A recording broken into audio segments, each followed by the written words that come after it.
4ஆம் அதிகாரம் யோவான் எழுதின சுவிசேஷம் 8வது வசனம். சமாரியா நாட்டாள் ஆகிய ஒரு ஸ்திரீ அங்கே தண்ணி எடுக்க வருகிறாள். அப்படிதானே இருக்குது. வரும்போது 18வது வசனம் வாசிங்க. 4:18. எப்படி எனில் 5 புருஷர்கள் உனக்கு இருந்தார்கள், இப்பொழுது உனக்கு இருக்கிறவன் புருஷன் அல்ல, உள்ளபடி சொன்னாய் என்றாய். இயேசு கிறிஸ்து இப்படி ஒரு பர்சனல் லைஃபை பேசுற ஆண்டவரா? இயேசு கிறிஸ்து இப்படி ஒரு பர்சனல் லைஃப்ல நீ 5 பேரோட வாழ்க்கையை நடத்திக்கிட்டு இருக்க, இப்படி உட்கார்ந்து சீப்பா பேசுவாரா? இல்ல அவளை மனம் திரும்ப பண்றதுக்கு இதுதான் வழியா அப்படின்னு பார்த்தீங்கன்னா, எனக்கு எப்பவுமே இது என்னுடைய personal opinion about Jesus Christ என்ன தெரியுமா? என் தேவன் தரக்குறைவாய் ஒரு வார்த்தை கூட பேச மாட்டார். என் தேவன் பேசுகிற ஒவ்வொரு வார்த்தைக்கு பின்னாடியும் பல டைமென்ஷன்ல ஸ்பிரிச்சுவல் காரியம் இருக்கும். அதை புரிஞ்சுக்கிற அறிவு பரிசுத்த ஆவியானவர் வந்தா மட்டும்தான் கிடைக்கும், வேற இல்லைன்னா கிடைக்கவே கிடைக்காது. பைபிள்ல உள்ள எல்லா விஷயமும் சரி. இயேசு மரத்தை சபித்தார், உடனே ஒரு சில மதக்காரங்க பாருங்க இயேசு எவ்வளவு கோவப்படுறாரு. இயேசு ஏன் சபிச்சாருங்கிறத படிச்சா தான் தெரியும். இயேசு நாய்க்குட்டி என்று சொன்னாரே, அவர் ஏன் நாய்க்குட்டிங்கிறத அங்க போய் தியானிச்சாதான் தெரியும். இங்க சமாரியா ஸ்திரீகிட்ட அதே மாதிரி ஒரு வார்த்தையை சொல்றாரு, உனக்கு 5 புருஷன். நம்மளே பேச மாட்டோம் தெரியுமா உங்களுக்கு? அப்படியே உண்மையா ஒரு அம்மா கிட்ட இருந்தா கூட சண்டை போடும் போது வேணா நம்ம ஆட்கள் என்ன பண்ணுவாங்க, உங்களை பத்தி தெரியாதா, உன் யோகிதை தெரியாதான்னு சொல்லிட்டு அப்படி பேசுவாங்க கேவலமா. ஆனா தண்ணி வாங்கி குடிக்க போற அம்மா கிட்ட அப்படி பேசுவோமா? 5 புருஷன் வச்சிருக்கிற அம்மா கொஞ்சம் தண்ணி கொடுங்கம்மான்னு கேட்போமா? ஏசுனா தண்ணி குடிக்க தானே போனாரு, அங்க தண்ணி தானே கேட்கிறாரு, தாகத்துக்கு தாய் என்றார். அப்படிதானே இருக்கு. நம்ம அப்படி கேட்ட முடியுமா யாருக்கிட்டையாவது? ஆண்கள்கிட்ட கூட கேட்ட முடியுமா? 2 மனைவியோட இருக்கிற ஐயா வாங்க கொஞ்சம் தண்ணி ஊத்துங்கயா சொல்ல முடியுமா? அடிச்சு பின்னிடுவான் நம்மள. இப்போ இயேசுநாதர் அப்படி கேட்கவே மாட்டாரு. அது ஆவிக்குரிய அர்த்தம் என்ன தெரியுங்களா? 2 கொரிந்தியர் 11 படிக்கும்போது ஆண்டவர் சொல்லி கொடுக்கிறாரு, சமாரியர்களுக்கு 5 புருஷர்கள்னா 5 கடவுள்கள் உண்டு. 2 ராஜாக்களின் புஸ்தகம் 17ஆம் அதிகாரம் 29ஆம் வசனம் வாசி. சமாரியர் உண்டு பண்ணின மேடைகளில் கோவில்களில் வைத்தார்கள். பாபிலோனின் மனுஷர் சுக்கோத் பெனதோத், பாபிலோன் கொண்டு வந்தது சுக்கோத் பெனதோத்னு ஒன்று. அடுத்து கூத்தின் மனுஷர் நேர்கால் 2, ஆமாத்தின் மனுஷர் அசிமா 3, ஆவியர் 4வது நிகோபாசியும் தர்கார் அப்படிங்கிறதையும். அடுத்து 5வது செப்பர்வியர் என்பவர் அத்ரமலேக் அன்னமலேக் என்பவர்களையும் 5 வகையான கடவுள்களை வச்சிருந்தாங்க சமாரியர்கள். இவங்க 5 பேர் தான் அவர்களுக்கு தேவர்கள். இந்த சமாரிய ஸ்திரீ எங்க வந்திருக்கிறா? இப்போ யாக்கோபின் கிணறு கிட்ட வந்திருக்கிறா. இப்ப சொல்றாரு, உனக்கு 5 புருஷர் இருக்கிறாங்க, இருந்தாங்க. அவர் சொல்றாரு 5 புருஷர் இருந்தார்கள். சமாரியாவில் உனக்கு என்ன இருந்துச்சு? 5 புருஷர்கள் இருந்தாங்கம்மா. இப்ப நீ யாக்கோபு கிணத்துக்கிட்ட வந்துட்ட. இப்போ ஒரு புருஷர் இருக்கிறாரு. எந்த புருஷர்? நியாயப்பிரமாண காலத்தினுடைய புருஷர், யூதர்கள் அவங்கள இருக்கிறாங்க. நீ அங்க ஒருத்தனை கல்யாணம் பண்ணி, இப்ப அவனும் கிடையாது. இன்னொருத்தர் நிக்கிறாரு உன் முன்னாடி, இவர்தான் உண்மையான மணவாளன்னு சொல்றாரு. ஒரே புருஷனுக்கு ஒப்படைக்கப்பட்ட கன்னி அங்க வந்து ஜாயின் ஆகுது. 5 புருஷர்கள் இருந்தார்கள்னா 5 கடவுள்கள். இப்ப நமக்கு எத்தனை கடவுள்கள் இருந்தாங்க? எத்தனையோ கடவுள்களை வழிபட்டுக்கிட்டு இருந்தோம் நம்ம. ஒவ்வொன்றும் நமக்கு புருஷர் மாதிரி தான். சிலர்லாம் கடவுள்களை புருஷராகவே நினைச்சவங்களா இருக்கிறாங்க. போய் அதுக்கு எல்லாம் செஞ்சுக்கிட்டு நம்ம செஞ்சுட்டு இருந்தோம் ஒரு காலத்தில். எத்தனையோ புருஷர்கள் இருந்தார்கள் ஸ்பிரிச்சுவலி. இயேசு முழுக்க முழுக்க ஸ்பிரிச்சுவலி. ஏன்னா அங்கே திருப்பி கீழே வாசித்து பாருங்க, அந்த யோவான் எழுதின சுவிசேஷத்தை வாசித்து பாருங்க. 4வது வசனத்தில் அவர் எதை பற்றி பேசுறாரு பாருங்க. உண்மையாய் தொழுது கொள்ளுகிறவர்கள் பிதாவை, 23ஆம் வசனம், உண்மையாய் தொழுது கொள்ளுகிறவர்கள் பிதாவை ஆவியோடும் உண்மையோடும் தொழுது கொள்வார்கள். தொழுது கொள்ளும் காலம் வரும், அது இப்பொழுதே வந்திருக்கிறது அப்படின்னு சொல்லிட்டு அந்த ஸ்திரீயை பார்த்து சொல்றாரு. அந்த ஸ்திரீ அவரை நோக்கி 25ஆம் வசனம், கிறிஸ்து எனப்படுகிற மேசியா வருகிறார் என்று அறிவேன், அவர் வரும்போது எல்லாவற்றையும் நமக்கு அறிவிப்பார் என்பார். அதற்கு இயேசு, உன்னோடு பேசுகிற நானே அவர் என்றார். இவர்தான் உண்மையான ஒரே புருஷன், இவர்தான் உண்மையான மணவாளன். 5 பேர் இருந்தாங்கம்மா. எங்க இருந்தாங்க? சமாரியாவில் இருந்தாங்க. பாபிலோனர் கொண்டு வந்தது இருந்துச்சு, ஆவியார் கொண்டு வந்தது இருந்துச்சு, எல்லாரும் இருந்தாங்க. அந்த 5 பேர் உனக்கு புருஷர் இல்ல. இப்ப நீ அதெல்லாம் விட்டுட்டு எங்க வந்துட்ட? யூதா மார்க்கத்துக்குள்ள, சமாரியாக்குள்ள, யாக்கோபு கிணத்துக்கிட்ட வந்துட்ட. இந்த பிரமாணமும் கிடையாது. உனக்கு முன்னாடி ஒரு புருஷன் நிக்கிறார் பாரு, இவரே மெய்யான புருஷன். இந்த ஒரே புருஷனுக்கு ஒப்பு கொடுக்கப்பட்ட கற்புள்ள கன்னிகை தான் நீங்களும் நானும். அவருக்கு ஒரே மனைவி தாங்க. அந்த மனைவி கற்புள்ள மனைவியா இருக்கணுமா? அவர் விரும்புறாரு. அப்படி கற்புள்ள மனைவியா இருக்கணும்னா உனக்கும் எனக்கும் ஒரே புருஷர் தான் இருக்கணும். ஒரே புருஷர்னா அந்த மணவாளன் தான் இருக்கணும். அந்த மணவாளனுடைய வார்த்தை உனக்குள்ள இருந்தால் அவர் வார்த்தை தான் உனக்கும் எனக்கும் வித்துன்னு வசனம் சொல்லுது. கிறிஸ்துவினுடைய வித்து நமக்குள்ள இருக்கிறது. அப்படின்னா ஒரு புருஷர் இருந்தா அவருடைய பிள்ளை தான் நமக்குள்ள இருக்கும். அவருடைய அப்பதான் நம்ம கற்புள்ள கன்னிகை. எப்போ இன்னொருத்தருடைய வசனம் உனக்குள்ள வந்துருச்சோ, கள்ள உபதேசம் வந்துருச்சோ, நியாயப்பிரமாணம் வந்துருச்சோ, வேற எந்த உபதேசம் உள்ள வந்துருச்சோ, கற்பில்லாத கன்னிகை நாம் மாறி போவோம். நம்மால் இந்த வருகையில் அவரை சந்திக்கபடி போக முடியாது. இப்ப புரியுதுங்களா கற்புனா என்னன்னு? நமக்கு ஏற்கனவே நிறைய புருஷங்கள்லாம் இருந்தாங்க. அவங்க சொன்னதும் நம்மகிட்ட தான் இருக்கு, நிறைய இருக்கு. அவங்க போட்டு வச்ச விதைகள்லாம் நம்மகிட்ட இருக்கு. இப்ப இந்த புருஷன் என்ன விரும்புறாருன்னா, அதெல்லாம் வேணாம் விட்டுரு, அதெல்லாம் வேணாம் விட்டுரு, நான் உன்னை மீட்டுக்கொள்ள விரும்புகிறேன். இல்லைங்க, நான் கரையான ஒரு ஸ்திரீ, என் வஸ்திரம் ஆவிக்குரிய வஸ்திரம் கரை, நான் விக்கிரகத்தை வழிபட்டு கொண்டிருந்த ஆளு, நான் தப்பான உபதேசங்கள்ல போய்கிட்டு இருந்த ஆளு, நான் அப்படிட்டு இருந்தேன். இப்ப நான் அப்படி கற்புள்ள ஸ்திரீயா மாற முடியுமா? உன்னை கற்புள்ள ஸ்திரீயா என் ரத்தத்தினாலே கழுவி உன்னை நான் சுத்திகரித்து கற்புள்ள ஸ்திரீயாய் மாத்துகிறேன். ஆனா இனிமேட்டு எந்த உபதேசமும் வராம பாத்துக்கன்னு மட்டும் அவர் சொல்றார். நீங்கள் அப்படி இருக்கிறோமா? அப்படி மீட்கப்பட்ட அந்த ஒரு புருஷனுக்கு நியமிக்கப்பட்ட நீங்களும் நானும் எப்படி இருக்கணும்? அவர் பரலோகத்தில் இருக்கிறாருங்க. அதுதான் நம்ம சொந்த ஊரு. அவருடைய ஊர்ல நமக்கு எல்லாம் இருக்கு, எல்லாம் ரெடி பண்ணிட்டாருன்னு வச்சுப்போம். இப்ப கணவன் சொல்லிட்டு போயிருக்கிறாரு, நான் வர வரைக்கும் எனக்காக நீ கற்புள்ள கன்னிகையா காத்துக்கிட்டு, நான் உன்னை என் கூட கொண்டு போய் என் ஊர்ல பக்காவா வச்சுக்கிறேன். நான் உனக்குன்னு வீடெல்லாம் கட்டிக்கிட்டு இருக்கிறேம்மா, ஆவிக்குரிய விதத்துல சொல்றேன், வீடெல்லாம் கட்டிக்கிட்டு இருக்கிறேன். உன்னை கொண்டு போய் நான் ரொம்ப சந்தோஷமா வச்சுக்கிறேன், என்னோட கூட பக்கத்துல உட்கார வச்சுக்கிறேன், என் பிதாவுக்கு முன்னாடி உன் பேரை சொல்றேன், எல்லாம் செய்கிறேன். நான் என்ன செய்யணும்? அது வரைக்கும் வேற யாரையும் நினைக்காம மட்டும் இரு. நான் மாம்ச பிரகாரமாக சொல்லல, ஆவியில சொல்றேன், வேற எந்த உபதேசத்தையும் ஏற்றுக்கொள்ளாதிரு. இந்த உலகத்தில் இருக்கிற எதையும் விரும்பாதிரு. இந்த உலகத்தில் உள்ள அழிந்து போகிற எதன் மேலும் நோக்கமாய் இல்லாம இரு. ஏன்? நீயும் நானும் சர்வ வல்லமை உள்ள தேவனுக்கு நியமிக்கப்பட்டிருக்கிறவர்கள்.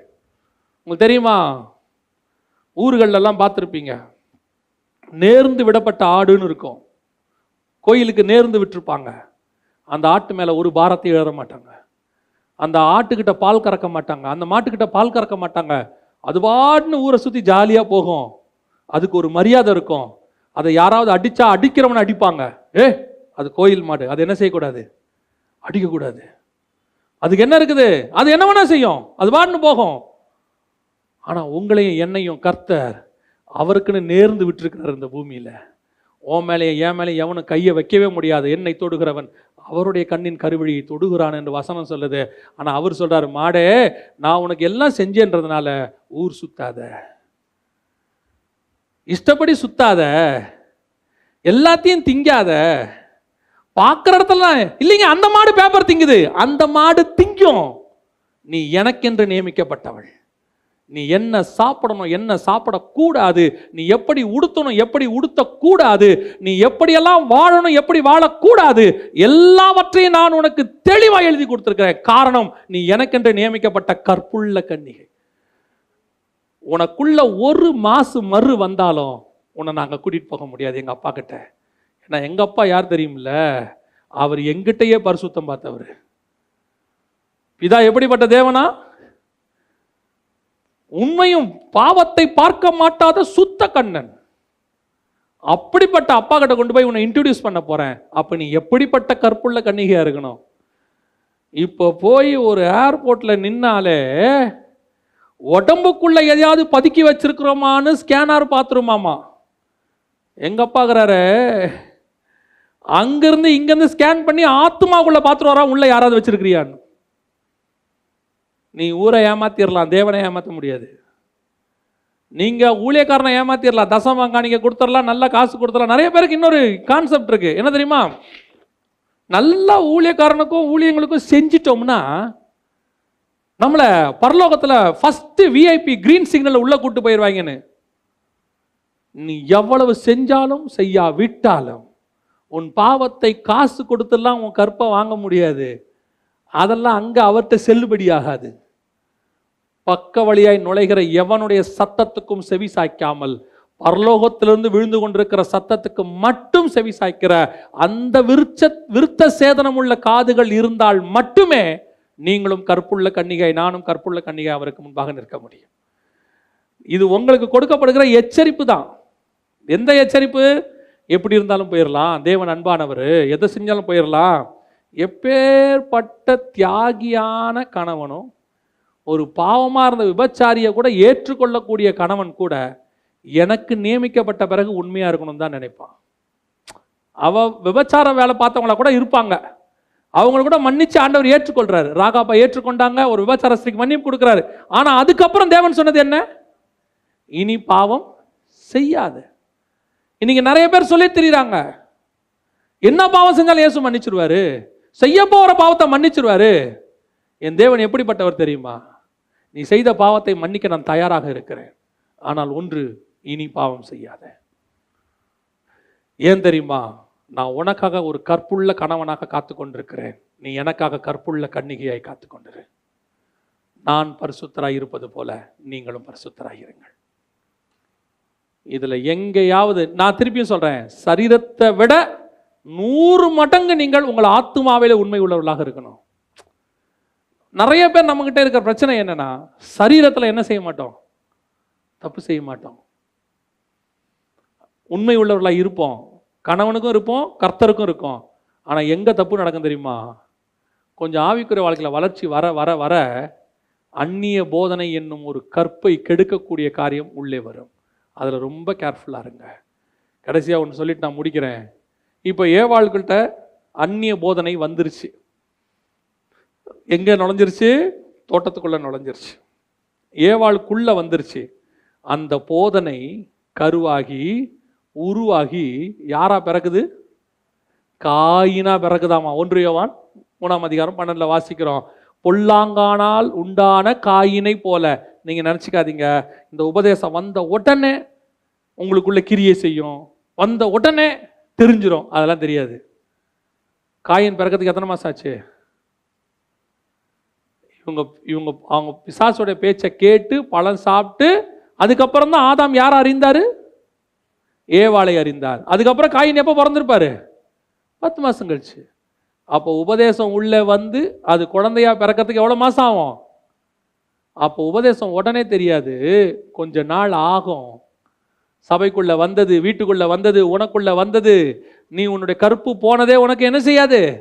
ஏவாளுக்கு என்ன தெரியும்? நான் ஆதாமுகிட்ட உண்மையா தானே இருக்கிறேன், ஒரே புருஷனுக்கு நியமிக்கப்பட்ட கன்னிகை தானே. இல்லை ஏவாள், நீ ஏற்கனவே ஒருத்தனுக்கு இடம் கொடுத்துட்ட உள்ள. இல்லையே, பாம்பு கிட்ட பேசதான் செஞ்ச, நீ பேசதான் செஞ்ச, அவன் வார்த்தை என்னும் விதை உனக்குள்ள விழுந்துருச்சு. அங்கேயே அன்னைக்கே ஆவிக்குரிய கருப்பு அடி வாங்கிருச்சு. நான் சபைக்கு சொல்லுகிறேன், எந்த போதனையாவது கேட்டுட்டு வந்துட்டு இங்கே வந்துக்கிட்டு அவர் அப்படி பேசுறாரு, அமெரிக்காவில் ஒரு போதகர் இப்படி பேசுறாரு, ஆப்பிரிக்காவில் ஒருத்தர் இப்படி செய்கிறாரு, நார்த் இந்தியாவில் ஒருத்தர் இந்த மாதிரி பேசுறாருன்னு சொல்லிக்கிட்டு இங்கே வராதிங்க. இங்கே கொடுக்குற உபதேசம் வேதத்திலிருந்து கொடுக்கப்படுகிற உபதேசம், உங்களை ஒரே புருஷனுக்குன்னு நியமிக்கப்பட்ட கன்னிகையை ஒப்படைப்பதற்கான உபதேசம். அந்நிய போதனை உள்ள வந்துச்சுன்னா ஒரு நாள் இல்லை ஒரு நாள் கண்டிப்பாக அது கற்பம் தரிக்கும். ஒரு நாள் இல்லை ஒரு நாள் அது பிள்ளை பெறும், சபைக்குள்ள வரும். அது சபைக்குள்ள பிள்ளை பிறக்கும், ஒரு நாள் கண்டிப்பா வெடிக்கும். ஏன் தெரியுமா? அது பிசாசோட பிள்ளை, சபைக்குள்ள ஒரு நாள் வெடிக்கும். நிறைய ஊழியக்காரங்களுக்கு அந்த விதை விழுந்த தெரியாது. திடீர்னு பார்த்தா ஒரு 6 மாசம் கழிச்சு 8 மாசம் கழிச்சு பாருங்க, சபைக்குள்ள அந்த கள்ள உபதேசம் வெடிக்கும். 10 பேர் காணாம போவான். அந்த சபையில வந்து எவ்வளவு அழகா, அங்க போனவங்க எல்லாம் கார் வாங்கிட்டாங்க. அங்க போனவங்களாம் கார் வாங்குவாங்க. அமெரிக்காவுக்கு போனா கூட தான் கார் வாங்கிடுவாங்க. யூகேக்கு போனால் எல்லாரும் கார் வாங்கிடுவாங்க. ஏன் தெரியுமா? 2 வீலரில் போக முடியாது, அங்கே குளிர் அப்படி இருக்கும். அங்கெல்லாம் கார் சீப்பாக கிடைக்கும், எல்லாரும் கார் வாங்குறவன்லாம் கரெக்டானவன்லாம் அர்த்தம் இல்லை. என் சபைக்கு வரவெல்லாம் பரலோகத்துக்கு போவாங்கிற கான்ஃபிடென்ட் எனக்கு என்னைக்கு வருதோ அன்னைக்கு தான் அது கற்புள்ளதான சபை. சபைக்கு நீங்கள் அதுக்கு தான் வந்தீங்க, அதை மட்டும் மனசில் நல்லா வச்சுக்கொள்ளுங்க. இந்த உலகத்தின் போதனைகளுக்கு இடம் கொடுக்காதீங்க. திருப்பியும் சொல்கிறேன், உங்கள் மாம்ச இச்சைகளை, உங்களுடைய கண்களின் இச்சையை, ஜீவனத்தின் பெருமையை, மாம்சத்தின் இச்சையை சாட்டிஸ்ஃபை பண்ணுற எந்த உபதேசத்துக்கும் செவி சாய்க்காதீங்க. அதுக்கு உபதேசமே தேவையும் இல்லை, அதுக்கு சபையும் வேலை, அதுக்கு ஊழியக்காரனும் வேண்டாம். ஏன்னா அதுக்கு உலகமே போதும், அவங்களே சொல்லி கொடுத்துருவாங்க. நான் சொல்றது புரியுதா? உலகத்திலேயே பணக்காரர் எப்படின்னு சொல்லி கொடுத்துருவாங்க. இங்க சொல்லி கொடுக்க வேண்டியது பரலோகத்துக்கு போவது எப்படிங்கிறதுக்கு தான் இது. அந்த ஒரு புருஷனுக்கு நீ கற்புள்ள கன்னிகையா இருக்கணுங்கிறது தான் இது. உனக்கு இம்மைக்குரியதை பத்தி ஒருத்தன் பேசுறான்னா அவன் தேவனால் அனுப்பப்பட்டவன் அல்ல, அது பக்க வழியாய் நுழைந்த சர்ப்பம். உன்னுடைய ஆசை இச்சைகளை தீர்ப்பதற்கென்று ஒரு உபதேசம் கொடுக்கப்படுதுன்னா அது பக்க வழியாய் நுழைந்த சர்ப்பம். உன்னுடைய ஆத்மாவுக்கு ஒரு உபதேசம் கொடுத்து உன்னை பரலோகத்துக்கு கூட்டிட்டு போகுதுன்னா அது கர்த்தரால் நியமிக்கப்பட்டதான ஊழியக்காரன் மெய்ப்பன் என்ற அர்த்தம். அவன் உன்னை ஆயத்தப்படுத்தி அந்த ஒரே புருஷனுக்கு கற்புள்ள கன்னிகையை கொண்டு போய் ஒப்படைப்பான். அல்லேலூயா. நாம ஜெபம் பண்ண போறோம். எல்லா தேவனுக்கு முன்பாக கண்களை மூடி ஆண்டவரை நோக்கி பார்க்க போகிறோம். எல்லாம் ஒப்பு கொடுத்து ஜெபம் பண்ணுவோமா? தேவனை நோக்கி பார்ப்போமா? ஒரே ஒரு நிமிஷம் ஆராய்ந்து பாருங்க. ஒரே ஒரு நிமிஷம் ஆராய்ந்து பாருங்க. ஸ்பிரிச்சுவலி நீங்க கற்புள்ளவங்களா இருக்கீங்களான்னு மட்டும் பாருங்க. உங்க உலக பிரகாரமா நான் பேசவே இல்லை. நாம எல்லாருமே தேவனுக்கு முன்பாக உண்மை உள்ளவங்க தான். ஒரே மாம்ச பிரகாரமாக ஒரு கணவன் ஒரு மனைவியோடு தான் நம்ம வாழ்க்கையை ஓட்டிட்டு இருக்கிறோம். ஒருவேளை சில நேரங்களில் உங்க சிந்தனைகள்ல இந்த உலக பிரகாரமான போராட்டங்கள் வந்திருக்கலாம். அதை நீங்கள் மேற்கொள்வது எளிது. ஆவியானவர் உங்களுக்கு துணை செய்வார். ஆனா நான் சொல்லக்கூடிய கற்பு ஸ்பிரிச்சுவல் கற்பு. ஸ்பிரிச்சுவலி உங்களுக்குள் இந்த உலகத்தின் ஆசைகள், அதற்கேற்ற உபதேசங்கள், இந்த உலகத்தை ஆதாயம் பண்ணத்தக்கதாக, இந்த மாம்ச இச்சைகளை திருப்திப்படுத்தத்தக்கதான உபதேசங்கள். நான் தேவ சமூகத்திலிருந்து தைரியமாய் சொல்லுவேன், என் இயேசு கிறிஸ்துவினுடைய உபதேசத்தை மட்டும்தான் உன் ஆத்துமாவை திருப்திப்படுத்தக்கூடிய உபதேசம். என் இயேசுவால் அனுப்பப்பட்ட உண்மை உள்ள ஊழியக்காரர்கள் மட்டும்தான் உன் ஆத்மாவை திருப்திப்படுத்தக்கூடிய உபதேசத்தை கொடுக்க முடியும். என் தேவனால் அனுப்பப்படாதவன் என்பதை நீ எப்படி புரிந்து கொள்ளலாம் தெரியுமா? பக்க வழியாய் தோட்டத்துக்குள் நுழைந்த வலு சர்ப்பத்தினுடைய உபதேசம் என்பதை நீ எப்படி புரிந்து கொள்ளலாம் தெரியுமா? இந்த உலகத்துக்குரியதையும் மாம்சத்துக்குரியதையும், இந்த மாம்ச தேவைகளுக்குரியதையும், உலகத்தின் இச்சைகளுக்குரியதையும் உனக்கு ஒருத்தன் உபதேசமாய் கொடுக்கிறான் என்று சொன்னால் அவன் தேவனால் அனுப்பப்பட்டவன் அல்ல.